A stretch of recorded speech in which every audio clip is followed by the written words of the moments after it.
आज की यह पौराणिक कथा हर दिल को छू लेने वाली है, जो न केवल आपके मन को मोह लेगी बल्कि आपके जीवन में नए उजाले का संचार भी करेगी। यह कथा द्वापर युग में भगवान विष्णु के अवतार श्री कृष्ण और सुदामा की है। एक समय की बात है जब श्री कृष्ण और सुदामा अर्षि संदीपनी के आश्रम में शिक्षा प्राप्त करने के लिए रहते थे। दोनों के बीच गहरी मित्रता थी। उसी आश्रम के पास एक गरीब महिला रहती थी जो दिन रात वासुदेव का नाम जपती थी और भिक्षा मांगकर अपना पेट पालती थी। एक बार उसे कई दिनों तक भिक्षा नहीं मिली। वह काफी भूखी थी। भूखी महिला ने जब 5 दिन बिना खाए बिता लिए, तब किसी ने उसे भिक्षा में उसे चने दिए। वह वो चने अपने सिरहाने रखकर सो गई। सोने से पहले उसने सोचा कि यही चने वासुदेव को भोग लगाकर खा लूंगी। लेकिन उसी रात कुछ चोरों ने उस महिला की चने वाली पोटली को जेवर समझकर चुरा लिया। जब महिला ने चोर चोर चिल्लाया तो चोर ऋषि संदीपिनी के आश्रम में जाकर छिप गए। डरकर वह चने की पोटली वहीं छोड़कर भाग गए। ऐसे में गुस्से में महिला ने श्राप देते हुए कहा, मुझ लाचार बेबस के इन चनों को चुराकर तुझे क्या मिलेगा? मैं श्राप देती हूं, जो भी इन चनों को खाएगा वह दरिद्र हो जाएगा। सुबह जब श्री कृष्ण और सुदामा अपने गुरु को प्रणाम करने पहुंचे तो गुरुजी ने आशीर्वाद दिया और कहा, जाओ वन से यज्ञ के लिए समिधा ले आओ। लेकिन ध्यान रखना, चारों ओर बादल घिर रहे हैं, लगता है तेज वर्षा होगी, इसलिए ज्यादा दूर मत जाना। जब दोनों जंगल में लकड़ियां काटने जाने लगे तो गुरु माता ने सुदामा को एक पोटली देते हुए कहा, सुदामा, इसे जंगल में ले जाना। जब भूख लगे तो तुम और कृष्ण से खा लेना। गुरु माता को उस चने से जुड़े श्राप की जानकारी नहीं थी, लेकिन सुदामा को सब झांत हो चुका था, क्योंकि वह बहुत बड़े ज्ञानी थे। इसलिए उन्होंने वह पोटली अपने पास छुपा ली। जब वे दोनों जंगल गए और लकड़ियां काटीं, तब लौटते समय बारिश होने लगी। वे एक पेड़ के नीचे बैठ गए। जब भूख लगने पर श्री कृष्ण ने सुदामा से पूछा, सखा, मुझे बहुत भूख लगी है, तुम्हारे पास कुछ है खाने के लिए है क्या? सुदामा ने चुपके से खुद तो चने खाना शुरू कर दिया और कृष्ण से कहा, मेरे पास तो कुछ भी नहीं है खाने को। सुदामा ने यह सोचकर सारे चने खाए थे कि अगर उसने यह चने कृष्ण को दिए तो वो श्राप की वजह से दरिद्र हो जाएगा। अगर ऐसा होता है तो पूरा संसार ही दरिद्र हो जाएगा। नहीं, ये चने मैं कृष्ण को हरगिज नहीं दे सकता। श्री कृष्ण ने देखा और पूछा, क्या तुम कुछ खा रहे हो क्या? सुदामा ने कहा, नहीं, मैं तो कुछ भी नहीं खा रहा। ठंड की वजह से मेरे दांत कंपकपा रहे हैं। वर्षा थम जाने पर दोनों आश्रम वापस लौट आए। शिक्षा पूर्ण होने के बाद श्री कृष्ण द्वारका के राजा बन गए, जबकि सुदामा बेहद गरीब रहे। सुदामा के घर इतनी ज्यादा गरीबी थी कि कई बार उन्हें भोजन तक नहीं मिलता था।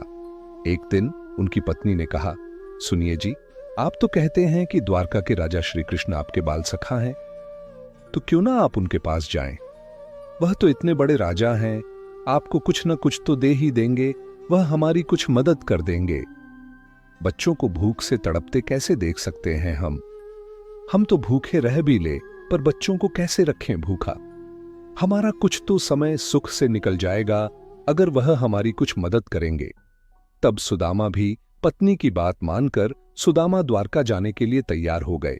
लेकिन अब उन्हें यह चिंता सताने लगी कि वह खाली हाथ कैसे जाएं। खाली हाथ जाना उन्हें उचित नहीं लगा। तब उनकी पत्नी पड़ोस से थोड़े से चावल मांग लाई और एक पोटली में बांधकर कहा, इसे श्री कृष्ण को ही देना आप। सुदामा चावल लेकर पैदल ही द्वारका के लिए चल पड़े। चलते चलते रास्ते के कांटे उनके पैरों में चुभते रहे, लेकिन वह रुके नहीं। द्वारका पहुंचकर सुदामा ने द्वारपाल से कहा, मैं श्री कृष्ण का बाल सखा हूं, क्या आप मुझे उनसे मिलने देंगे? ये सुनकर आसपास सभी हंसने लगे और कहने लगे कि कहां द्वारिका के राजा श्री कृष्ण और कहां ये दरिद्र ब्राह्मण। अरे जाओ जाओ, यहां से चलो। अपना मजाक बनता देख सुदामा वहां से जाने का मन बना लेते हैं। तभी एक द्वारपाल पूछता है कि आपका नाम क्या है ब्राह्मण देव? सुदामा खुद को अपमानित महसूस करते हुए कहने लगे, मेरा नाम सुदामा है मान्यवर। फिर वह द्वारपाल श्री कृष्ण को सूचना देता है जाकर। द्वारपाल श्री कृष्ण को सारी बात बता रहा होता है और जैसे ही श्री कृष्ण ने सुदामा का नाम सुना, वह नंगे पांव दौड़ते हुए द्वार पर पहुंचे, परंतु सुदामा वहां से जा चुका था। तब सबसे पूछते पूछते कृष्ण दौड़ते जाते हैं, जिसे देख रास्ते में वहां का हर व्यक्ति हैरान रह जाता है। श्री कृष्ण दौड़ते हुए जब कुछ दूर जाते हैं, तब वह सुदामा को जाते हुए वह देखते हैं। सुदामा को देखकर उन्होंने उन्हें गले से लगा लिया और सुदामा को रथ में बिठाकर पूरे आदर मान भाव से महल में ले जाकर सिंहासन पर बिठा देते हैं। श्री कृष्ण ने सुदामा के पैर धोए और अपने वस्त्र से पोंछे। सुदामा की स्थिति देखकर श्री कृष्ण की आंखों से आंसू बह निकले। उन्होंने पूछा, भाभी ने मेरे लिए कुछ भेजा है क्या? सुदामा ने कहा, नहीं तो भाभी ने तो तुम्हारे लिए कुछ भी नहीं भेजा है। सुदामा को चावल देने में संकोच हो रहा था, इसलिए वह चावल की पोटली को छुपाने लगता है। लेकिन श्री कृष्ण ने पोटली देख ली और पोटली लेकर चावल खाए और कहा, अरे वाह, आज तक मैंने इतने स्वादिष्ट चावल नहीं खाए। फिर श्री कृष्ण सुदामा को अपने कक्ष में ले गए और उनकी पूरी सेवा करते हैं, उनके हाथ पैर दबाते हैं। इस तरह कुछ दिन सुदामा द्वारका में रहकर बिताते हैं। विदा लेते समय सुदामा ने कहा, अब मुझे आज्ञा दे सखा, वहां तुम्हारी भाभी मेरा इंतजार कर रही होगी। श्री कृष्ण उन्हें फिर जाने की आज्ञा दे देते हैं और थोड़ी दूर उन्हें छोड़ने भी जाते हैं। रास्ते में जाते हुए सोचते हैं कि कृष्ण ने तो मुझे कुछ भी नहीं दिया, जाकर पत्नी को क्या कहूंगा।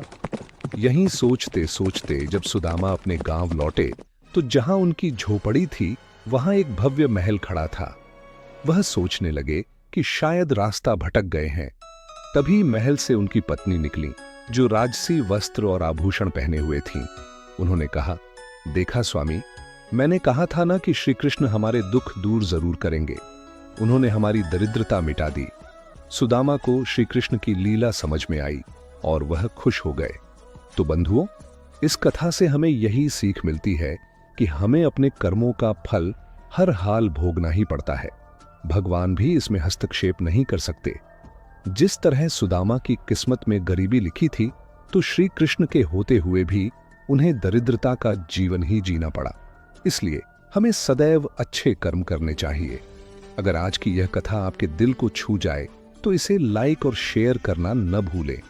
नए दर्शक जो पहली बार देव भक्ति की शक्ति चैनल पर आए हैं, उनसे अनुरोध है कि चैनल को सब्सक्राइब करें और बेल आइकॉन जरूर दबाएं, ताकि हर नई पौराणिक कथा और भक्ति से भरी कहानी सबसे पहले आप तक पहुंचे। नीचे कमेंट में श्री कृष्ण जरूर लिखें। हरे कृष्णा।